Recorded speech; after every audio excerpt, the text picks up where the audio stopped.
남상욱입니다. 지난 시간에는 그 사진을 찍을 때 자신감을 회복하고 그 다음에 올바른 촬영 자세에 대해서 좀 배우고요. 그 다음 또 뭐 했어요? 카메라 고르는 방법, 그 다음에 뭐 카메라에 대한 어떤 각부의 중요한 명칭들에 대해서 공부를 했는데요. 이번 시간은 여기 보시는 것처럼 디지털 카메라의 활용 부분입니다.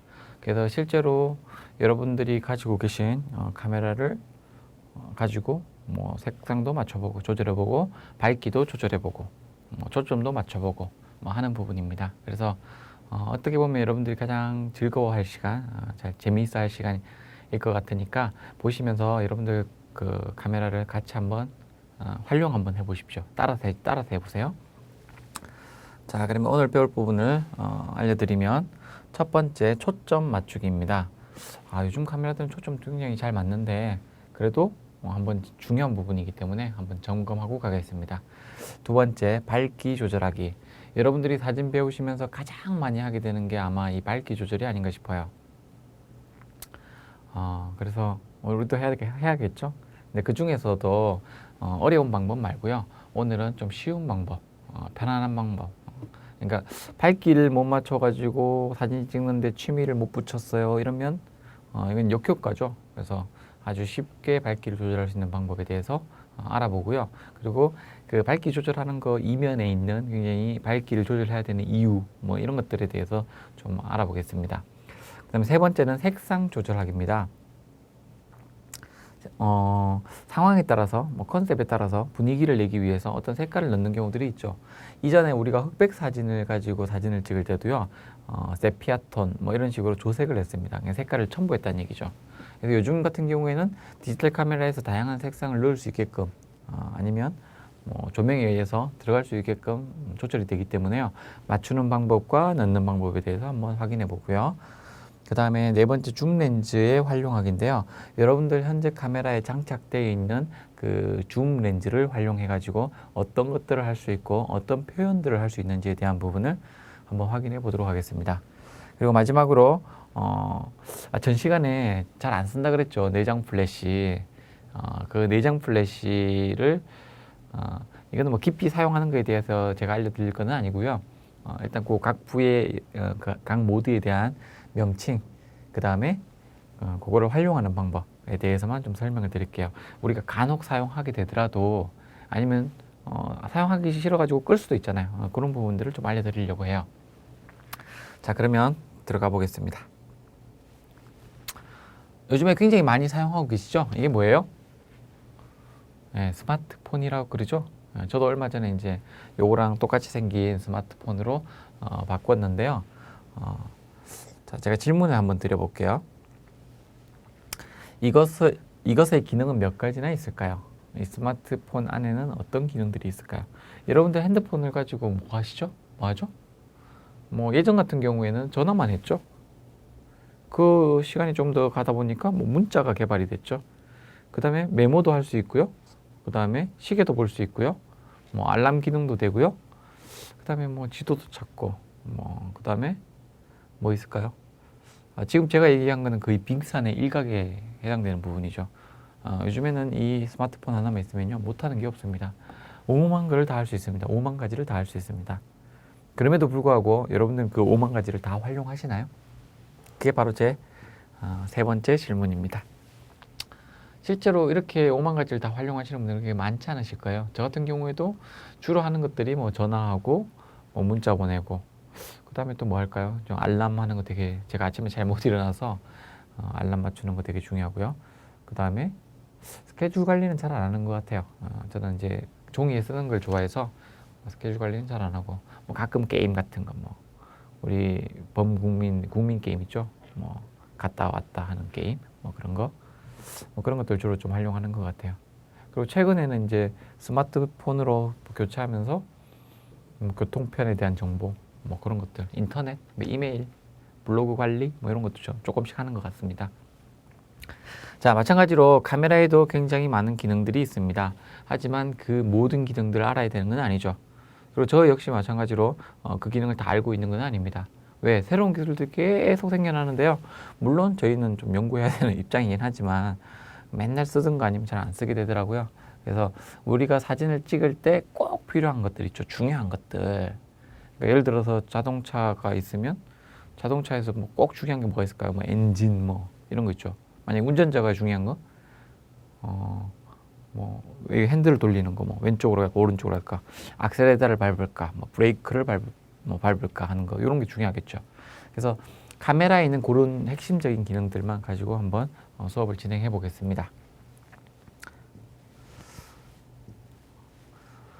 자, 첫 번째 초점 맞추기입니다. 여러분들 초점 잘 맞추시죠? 왜?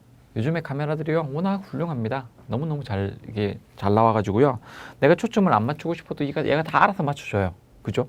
그래서 그렇긴 하지만 그래도 사진 찍다 보면 잘 안 맞는 경우들이 생기고, 그리고 내가 의도하지 않은 상황에 초점이 맞는 경우들도 생깁니다. 그리고 초점의 포인트들을 조절해야 되는 경우들도 생기고, 그리고 반셔터로 촬영이 된다는데 그 반셔터 기법을 활용 못 하시는 분들도 굉장히 많으시고, 그래서 그 부분을 한번 짚어보겠습니다.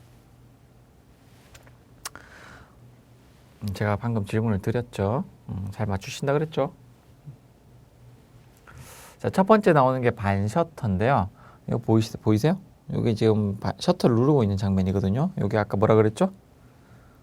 지난 시간에 말씀드렸는데 검지 다이얼이라 그랬죠? 그 바로 밑에 이제 셔터가 달려 있는 카메라입니다. 검지 손가락이 눌려지고 있는데, 일반적으로 제가 그림을 한번 그려볼게요. 이게 뭐죠? 네, 이게 눈치채셨나요? 셔터입니다. 이 위에다가 이제 검지 손가락을 이렇게 가져가잖아요. 검지 손가락 가져가면요, 힘을 살짝만 주면 얘가 살짝 눌립니다. 이렇게. 그러면 이렇게 내려가겠죠. 요 단계를 1번이라고 한번 가정해 볼게요. 그 다음에 여기에서 힘을 조금만 더 주면요, 얘가 찰칵 소리를 내면서 사진이 찍힙니다. 요 단계를 2번이라고 가정해 보겠습니다. 자, 반셔터라는 거는요, 이렇게 1번, 2번에 걸쳐서 찍혀지는 방법인데요. 실제로 요즘에 출시되고 있는 거의 대부분의 카메라들이 이 방식을 채택하고 있습니다. 그런데 왜 이 방식을 채택할까요? 제 카메라도 한번 보세요. 이렇게 살짝 켜서 보여드릴까요? 살짝 누르면 띠리리릭 하면서 뭐가 맞죠? 초점이 맞죠? 뭐 다른 것들도 맞는데요. 지금은 초점만 얘기해 드리겠습니다. 거기에서 힘을 조금 더 줬을 때 이렇게 찰칵 소리를 내면서 찍힙니다. 자, 근데 여러분들이 이 반셔터가 왜 중요하냐면요, 이 사각의 프레임 안에 여러분들이 원하는 피사체가 어디에 있을지 모르잖아요. 어디에 둘지 모르잖아요. 근데 여러분들은 사진을 찍을 때 보통 이렇게 찍는 경우들이 많습니다. 가운데. 그죠? 아마 거의 대부분은 이 가운데 놓고 찍으실 겁니다. 그럼 가운데 놓는 이유는 뭘까요? 가운데 놓는 이유는요, 우리의 사람의 시선이 프레임상에서 가운데 쪽으로 집중이 되기 때문에 그 부분을 강조하기 위해서죠. 하지만 이걸 의도적으로 그렇게 찍으시는 분들보다는요, 습관적으로 찍으시는 분들이 훨씬 더 많다는 얘기죠. 예전에 여러분들 쓰시던 카메라들이요, 거의 대부분이 초점 맞추는 포인트들이 이 가운데 쪽에 거의 집중이 돼 있었어요. 물론 요즘에 새로 나오는 카메라들은요, 훨씬 더 이것들이 많아지고 있습니다. 이 초점 맞추는 포인트들이.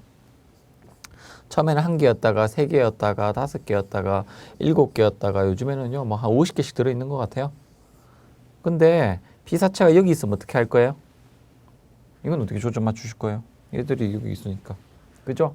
그래서 내가 만약에 여기에다가 초점을 맞추고 싶으면 무슨 문제가 생기냐면요, 내가 원하는 부분에 초점이 맞지 않고 엉뚱한 부분에 초점이 맞추는 경우가 생깁니다. 이때 이 반셔터를 이용하시면 되는데요. 자, 그러면 자, 나는 여기 있는 꽃이 주인공이었는데요.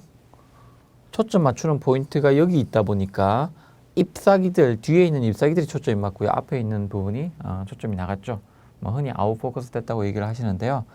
가운데 부분이 초점이 맞고 주변 부분이 초점이 나갔습니다. 제가 원하는 부분은 여기였죠. 여기. 중요한 부분.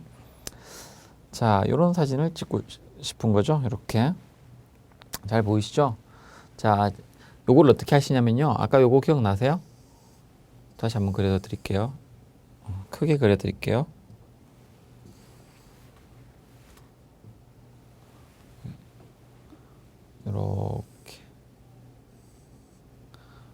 조금 눌려졌을 때가 1번이라 그랬죠. 그 다음에 조금 더 눌려졌을 때가 찰칵 소리를 내면서 찍힌다 그랬죠. 이 부분을 2번이라 그랬습니다. 자, 그러면 우리는 어떻게 이렇게 찍을 수 있냐면요. 여기 초점을 선명하게 맞춰서 이렇게 하시면 됩니다. 첫 번째, 이 피사체를 가운데 놓고, 주인공을 가운데 놓고 프레임을 잡습니다. 이 상태에서 1번을 합니다. 그러니까 셔터를 살짝 누르시라는 얘기죠. 그 다음에 내가 원하는 프레이밍으로 이동을 합니다. 이렇게 이동을 하세요. 1번 한 상태로. 그 다음에 이 상태를 만든 다음에 뭘 하시는 거죠? 2번을 하시면 됩니다. 중간에 주의하셔야 될 건 뭐냐면요. 여기서 이쪽으로 이동할 때, 프레이밍을 이동할 때 손을 떼시면 안 됩니다. 자, 제가 한번 보여드릴게요. 자, 뭘 주인공으로 찍어볼까요? 여기 앞에 있는 피사체를 한번 맞춰보겠습니다. 그러면 이 피사체를 저는 바닥 구석 왼쪽에다가 두고 싶어요. 그러면 이렇게 찍어야 되겠죠? 이렇게 찍어야 되는데 실제로 여기에 주인공에다 초점을 맞추려면 여기를 가운데다가 놓고 1번을 하시는 거예요. 제 손 보세요. 1번 삐리릭 소리를 내면서 초점을 맞춰줬습니다. 그 다음에 제가 원하는 뷰로 이동을 합니다. 그대로 이동을 하셔가지고 어떻게 해요? 제가 구도가 잡혀져 있으면 프레이밍이 됐으면 2번을 하시는 거예요. 중간에 손 떼지 마시고요. 그러면 여러분들이 이 사각 프레임 안에다가 어디에다가 피사체를 놓더라도 여러분들은 아주 선명하게 사진을 찍으실 수가 있습니다. 굉장히 중요한 부분이죠. 예. 자, 쉽지만 자, 요즘의 카메라들은 거의 대부분 이 반셔터법에 의해서 촬영이 된다. 일단 그거 기억하시고요. 그 다음에 이 반셔터를 이용하시면 사각 프레임에서 어디에나 초점을 맞추고 정확하게 맞추고 찍을 수 있다. 이때 주의하셔야 될 거 한 가지 있는데요. 반드시 눈으로 확인하십시오. 두 번째,